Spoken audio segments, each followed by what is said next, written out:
Bugün biz Azərbaycan Türk Xalqları Qardaşlığı İctimai Birliyinin rəhbərləri, Türkças televiziyasının nümayəndələri olmaqla Türkiyədən gələn, qardaş ölkəmizdən gələn dəyərli Turan Elçiləri Təşkilatının rəhbərlərini Azərbaycanda qarşılamaqdan məmnunuq. ATV bizim bugünkü tədbirlərimizi işıqlandırır. Biz ATV'nin rəhbəri, dəyərli Rəsafil qardaşımıza da minnətdarıq. Biz özümüzə borc bildik ki, Türkiyə Azərbaycan şəhidlərinin xatirəsinə salınmış şəhidliyi ziyarət edək. Bu şəhidliyin tarixi ilə bağlı onu demək istəyirik ki, 1918-ci il 15 sentyabrda, 15 Eylüldə Bakını erməni, daşnaq, bolşevik ordusundan azad eləyən Azərbaycan oğulları ilə bərabər Türkiyədən gələn Qafqaz İslam ordusunun əsgərləri Bakı uğrunda savaşda şəhid olmuşlar və həmən şəhidlər bu ərazidə dəfn olunmuşdur. 1918-ci ildə may ayında Azərbaycan Cümhuriyyəti qurulandan sonra bildiyimiz kimi Bakı paytaxt şəhəri ola bilməmişdi. Mərkəz Gəncə şəhəri olmuşdu və ona görə də Eylül ayının 15-də Bakıya girmək üçün Qafqaz İslam ordusundan yardım istənmişdir. Nuru Paşanın komandanlığı ilə böyük bir ordu Azərbaycana gəlmiş, burada Azərbaycan oğulları ilə birləşərək Bakını azad etmişlər. Və 1918-ci ildə Azərbaycan Xalq Cümhuriyyətinin rəhbərləri bu ərazidə bir toplantı keçirmişlər. Qərarı alınmışdır ki, burada bir xatirə kompleksi yaradılsın.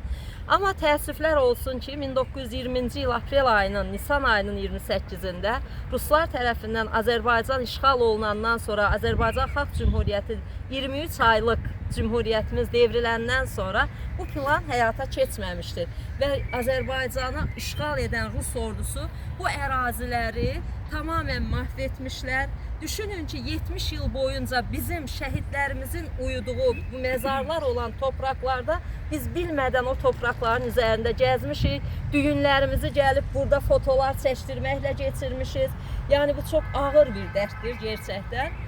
Və 1991-ci ildə Azərbaycan bağımsızlıq əldə etdikdən sonra təkrar tariximizi biz araşdırdıq, ortaya qoyduq və 1999 yılında Azərbaycanın Ulu öndəri Heydər Əliyev bir qərar imzaladı.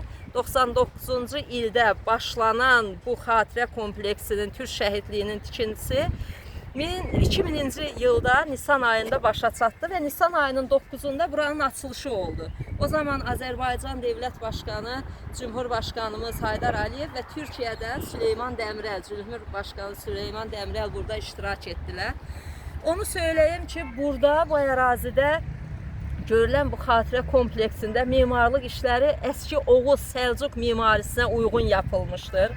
Və bu hissələr ağ mərmərdən, yəni pahalı daşlardan yapılmış, orta hissə əsas abidə olaraq qırmızı mərmərdən yapılmış bunlar.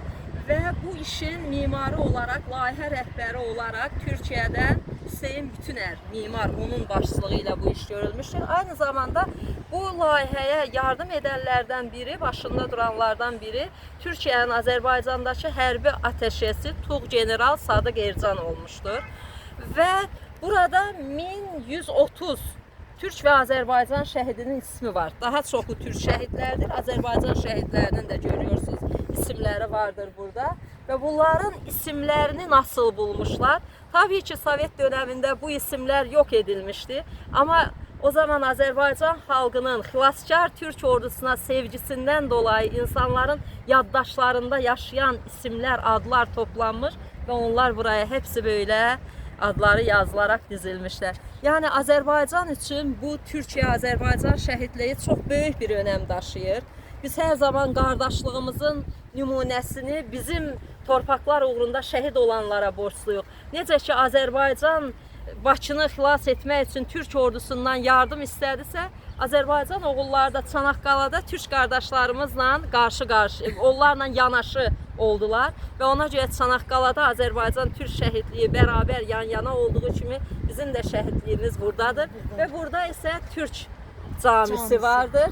Oraya gələnlər hər zaman burada ibadət eləyirlər, şəhidlərimizin ruhuna rəhmət diləyirlər. Və mənə elə gəlir ki, bugün Turan Elçiləri Təşkilatı olaraq sizləri burada Türk şəhidliyində bizim gətirməyimiz, tanış etməyimiz də bizim şəhidlərimizin ruhuna olan sayğımızdan irəli gəlir. Nə qədər ki bu qardaşlıq vardır, ta ki ilk dönəmdən üzü bu günə qədər bütün Türk dünyası şəhidlərinə biz borcluyuq, minnətdarıq. Hər birinin ruhu qarşısında sayğı ilə baş əyirik və Türk dünyasının birliyi uğrunda sona qədər əlimizdən nə gələcəksə onu etməyə hazır olduğumuzu bir daha bəyan edirik. Allah bütün şəhidlərimizə rəhmət Amin. eləsin. Sözlü bir qəşəng bir Yeganə Qəhrəmanova Azərbaycan Türk Xalqları Qardaşlığı İctimai Birliyinin eş başqanı, həmsədri, Azərbaycan Dövlət Pedaqoji Universitetinin dosenti, filologiya üzrə fəlsəfə doktoru. çox sağ olun. Allah bütün şəhidlərimizə bir daha rəhmət eləsin. Amin. Gözəl